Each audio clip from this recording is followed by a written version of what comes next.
अस्सलाम वालेकुम everyone, welcome back. आप लोग ने काफ़ी सारी चीज़ें अब सीख ली हैं। एक इम्पॉर्टेंट चीज़ थी जो मैं आगे बढ़ने से पहले चाह रहा था आप लोगों को सिखा दूँ, बहुत इंपॉर्टेंट है। आप लोगों ने बहुत ध्यान से इस चीज़ पर जो मैं बात बता रहा हूँ उसको सुनना है और उसको फॉलो करना है, ठीक है। ये हमारा एड्स मैनेजर आ गया और इसको पहले मैं सेव कर लेता हूँ। ये मैंने कुछ हमारे कॉलम्स सेट किए हैं मैनुअली जो बड़े काम किए हैं, ठीक है। तो ये क्या है मैं आपको दिखाता हूँ, मुझे एक सेकंड दे, ठीक है।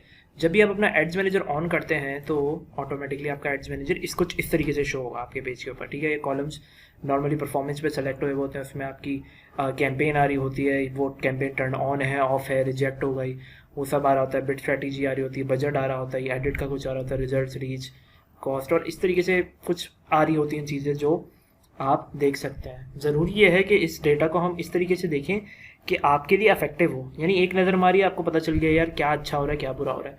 उसके लिए मैनुअली कॉलम्स सेटअप करने पड़ते हैं। मैं आपको बताता हूँ किस तरह होंगे। ये आपकी फ़िलहाल कैंपेन है, ठीक है।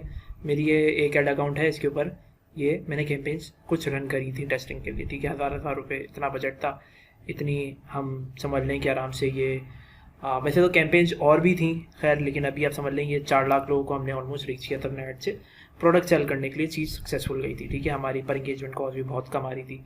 अब आप लोगों के लिए एक बेंचमार्क की अगर मैं बात कर लूँ तो आप लोगों को किस तरीके का बेंचमार्क रखना है वो मैं एक डॉक्यूमेंट अपना मेंशन करूँगा। उसके अंदर आपने देखना है और उसके अंदर देखना है कि यार आपने जो भी रिजल्ट लाना है वो इसी के बिटवीन लाना है, तो मैं वो समझूंगा कि आपका रिजल्ट बहुत अच्छा आया है, ठीक है। अब कॉलम्स पे आ जाते हैं। यहाँ पर कॉलम्स के अलावा मैं अलग अलग ऑप्शन से जाऊँगा, सेटअप पर, डिलीवरी पर, इंगेजमेंट पर। तो ये बहुत सारे ऑप्शन हैं, ठीक है। मेरे करीब क्या इंपॉर्टेंट होता है मैं आपको दिखाता हूँ। मेरे करीब ये कॉलम मैंने बना के सेव किया हुआ, ये इंपॉर्टेंट है, मैं आपको बताता हूँ कैसे। पहले मैं इस कॉलम को थोड़ा सा सेट कर लेता हूँ, ठीक है। अब आप गौर से देखें कैंपेन का नाम आ रहा है, ठीक है। डिलीवरी आ रही है इसकी, ठीक है।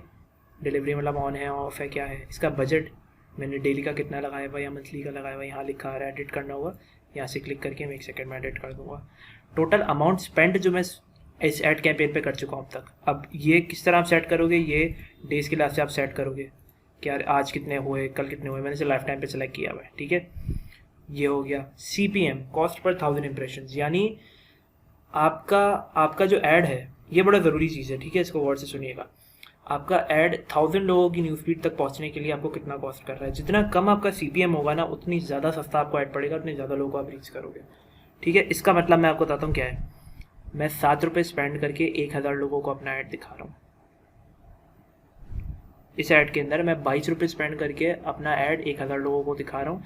इस ऐड के अंदर मैं 5 रुपये स्पेंड करके अपना ऐड 1000 लोगों को दिखा रहा हूँ। अब जितना कम आपका CPM होगा ना, उतनी ज़्यादा आपकी रीच होगी।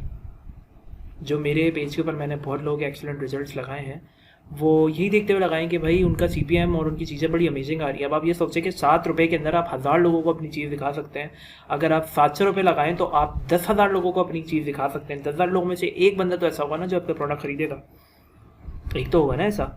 वैसे तो मैं मैथमेटिक्स करता हूँ, मैं बोलता हूँ 1% आपका कन्वर्जन रेशो होना चाहिए। यानी अगर 10,000 लोगों ने आपकी चीज़ देखी है ना, तब ये समझो कि 10,000 का 1% लगा लो, एक तरीके से तुम समझो 100 लोग। 100 में से भी मैं बोलूँगा यार एटलीस्ट 5 से 10 लोग होंगे जो आपका एक्चुअल में प्रोडक्ट आके एंड में खरीदेंगे। अगर आप वेबसाइट के बगैर कर रहे हो तो ये नंबर वेरी कर सकता है, वेबसाइट के साथ कर रहे हो तो आपको डेफिनेटली रिजल्ट मिलेगा। किसी सेल्स वाले से पूछो ये 1% वाला क्या रूल है, आपको पता चल जाएगा, ठीक है। अब अगेन रिजल्ट क्या आया, यानी कितनी आपकी एड ऑब्जेक्टिव जो भी था उसके लिहाज से कितना आपका रिजल्ट आया आपके सामने वो आ रहा है। कॉस्ट पर रिजल्ट आपका क्या पड़ रहा है, आपकी कितनी रीच आ रही है, कितनी इंप्रेशन आ रही है। अभी रीच और इंप्रेशन में कभी मिक्सअप मत करना।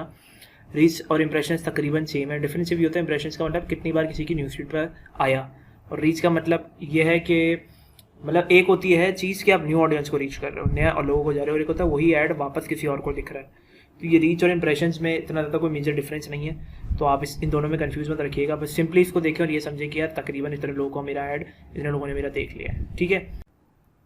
ठीक है, तो ये मेरा एक और ऐड अकाउंट है जिसके ऊपर मैं वर्क कर रहा हूँ, और इसको भी मैं थोड़ा सा एडजस्ट कर देता हूँ ताकि मसला ना आए, ठीक है। तो हमने तकरीबन सारी चीज़ें देख ली। यहाँ पे मैं आपको दिखा देता हूँ। यहाँ पे मेरा बजट डिफरेंट है, यहाँ पे ऑब्वियसली मेरी अमाउंट स्पेंड जो है वो डिफरेंट है, CPM डिफरेंट है, कॉस्ट पर रिजल्ट डिफरेंट है, राइट। तो आपके पास भी कुछ चीज़ें डिफरेंट आ रही होंगी, कुछ चीज़ें अलग तरीके से आ रही होंगी। अब आपको एक इंपॉर्टेंट चीज़ दिखा देता हूँ। यहाँ पे ये 3 कॉलम्स और होते हैं, क्वालिटी, इंगेजमेंट और कन्वर्जन रेशो। ये तीनों चीज़ें बेसिकली क्या हैं, ठीक है।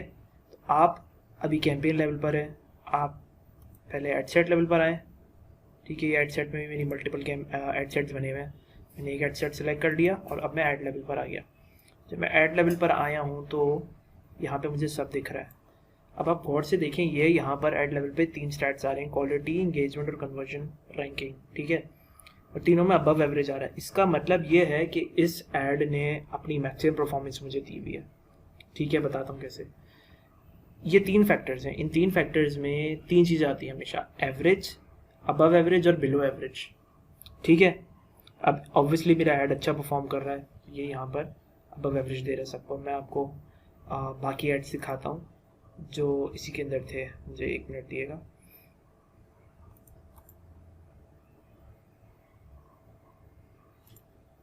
राइट, मैंने एक और एड सेट सेलेक्ट कर लिया है। अब इसे और एक और एड सेट सेलेक्ट मैंने जब कर लिया तो इसके अंदर डायरेक्टली मुझे बाकी एड्स भी दिख रहे हैं मेरे, ठीक है। वो बाकी सारे एड्स आ रहे हैं। अगेन, जो एड जितने एड सेट सेलेक्ट करोगे उनके एड्स भी दिखेंगे। मैंने 2 एड सेट सेलेक्ट कर लिए, उनके एड्स भी दिख रहे हैं। और मैं कोई भी एड सेट सेलेक्ट नहीं करूँगा तो सारे एड्स दिखेंगे, ठीक है। ये बहुत सारे हैं, ठीक है। अब गौर से आप देखें तो यहाँ पे अबव एवरेज भी आ रहा है, एवरेज भी आ रहा है, अबव एवरेज भी, और बिलो एवरेज कहीं भी नहीं आ रहा। बिलो एवरेज यहाँ पर आ गया, below average bottom 35%।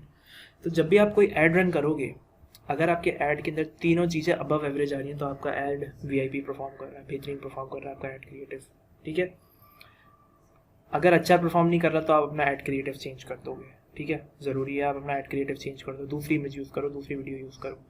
Video use कर रहे हो तो थंबनेल चेंज कर दो, ठीक है। हो सकता है जब आप ऐड रन करो तो आपके पास 2 बिलो एवरेज आ रहे हो, 1 एवरेज आ रहा हो। आपने मेक श्योर ये करना है कि आपकी 2 चीज़ें अबव एवरेज हो, 1 बिलो एवरेज हो, कोई मसला नहीं है। तो मेरे अक्सर ऐड जो हैं जो अच्छा परफॉर्म कर रहे होते हैं उनमें 2 अबव एवरेज होते हैं और 1 बिलो एवरेज होता है, ठीक है। तो इसमें कोई मसला नहीं है। अब आप इस ऐड के अंदर देखें, इसके अंदर ये अबव एवरेज है लेकिन ये दोनों एवरेज है। मैंने बोलूँगा ये ऐड भी ठीक है, ठीक है। तो आपके ऐड के अंदर बस एक चीज़ एटलीस्ट अबव एवरेज होनी चाहिए। अगर 2 चीज़ें अबव एवरेज हो तो अच्छा है, ठीक है, तीनों में से। अच्छा, ये आपने फैक्टर देखना है पहला। दूसरा फैक्टर आपने क्या देखना है अपने रिजल्ट को मेजर करने के बाद कि अच्छा परफॉर्म कर रहा है नहीं कर रहा, आपने क्या देखना है, अपने CPM देखना है, कॉस्ट पर 1000 इंप्रेशंस। आपने कोशिश ये रखनी है आपका कॉस्ट पर 1000 इंप्रेशन जो है CPM वो हमेशा 100 रुपये से कम हो, ठीक है। 100 रुपये तक की मैं बोलता हूँ, ज़्यादातर 100 रुपये से कम होना चाहिए। 100 रुपये मतलब आपने स्पेंड किया और 1000 लोगों को रीच किया, ठीक है। जितना कम CPM होगा उतना ऐड अच्छा परफॉर्म करेगा। ये मेरा ऐड अच्छा परफॉर्म कर रहा है, इसका CPM 49 रुपीज़ है जो मेरे लास्ट से सही है। मेरे अक्सर एड्स का CPM 40 रुपीज़ से लेके 60 रुपीज़ से या 70 रुपीज़ के बिटवीन में होता है ऑन एन एवरेज, ठीक है। हर ऐड आपका 100% VIP नहीं चलेगा, लेकिन वो अच्छी परफॉर्मेंस, अच्छी कन्वर्जन आपको दे देगा। तो आपने मेक श्योर करना है ये CPM आपका 100 से कम हो। अगर आपसे CPM बहुत ज़्यादा आ रहा है ना, तो सबसे पहली चीज़ आपने अपनी ऐड इमेज बदलनी है और आपकी टारगेटिंग फिर आप गौर से चेक कर लीजिएगा कि भाई 500,000 1 मिलियन के बिटवीन है कि नहीं। बहुत छोटा ऑडियंस साइज होगा तो भी CPM हाई हो जाएगा। ऐड के अंदर जो आप इमेज यूज़ कर रहे हो उसमें टेक्स्ट बहुत ज़्यादा भरा होगा, फेसबुक की कोई चीज़ वायलेटरी होगी तो वो आपके लिए प्रॉब्लमेटिक बनेगा, ठीक है। तो आपने ये चीज़ें गौर से ध्यान से देखनी है और इन्हें अंडरस्टैंड करना है। अच्छा, अब अगली चीज़ आ जाती है कि यासिर भाई ये कॉलम जो आपने बनाया था ये तो आपने अपने लास्ट से सेट किया, कैसे होगा। मैं आपको बता देता हूँ कैसे होगा, ठीक है। मैं आपको अपने दूसरे ऐड सेट पर ले जाता हूँ, ठीक है। मैं आपको अब लेकर आ गया हूँ अपने दूसरे ऐड अकाउंट पे, ठीक है। इस ऐड अकाउंट को हमने ऐसा छोड़ दिया, ठीक है। ये नॉर्मली ऐसा होगा। अब आपने क्या करना होगा, आपने अपने कॉलम सेट करने। कैसे करोगे कॉलम सेट, यहाँ क्लिक करोगे, कस्टमाइज़ के ऑप्शन पे जाओगे।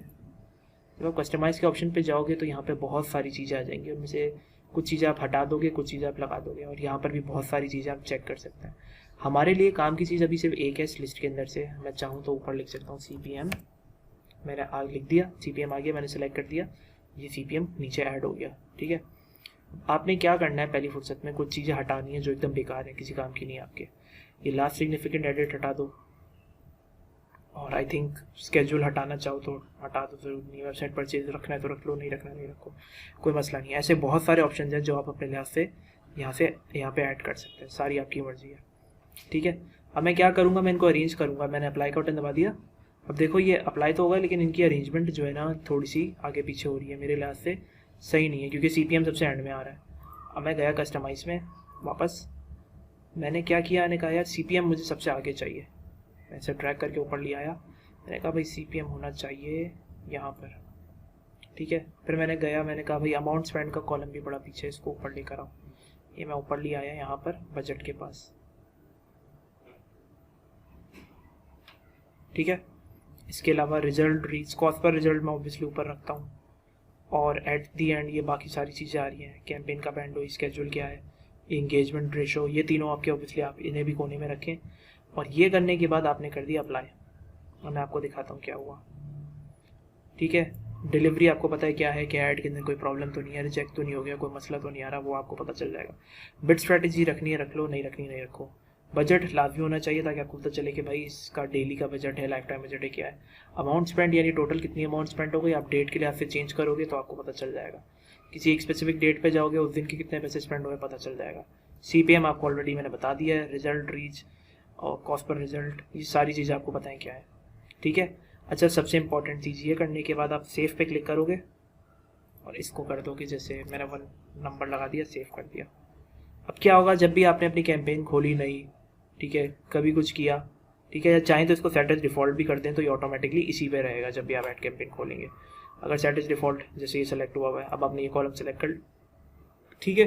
तो ये अब आपकी मर्जी है, आप इसको किस तरह लेके चलना चाहें। मैं इस तरह रखता हूँ ताकि मुझे समझ आए, आप रिजल्ट को मेजर कर पाएंगे, समझ पाएंगे और शेयर कर पाएंगे, ठीक है।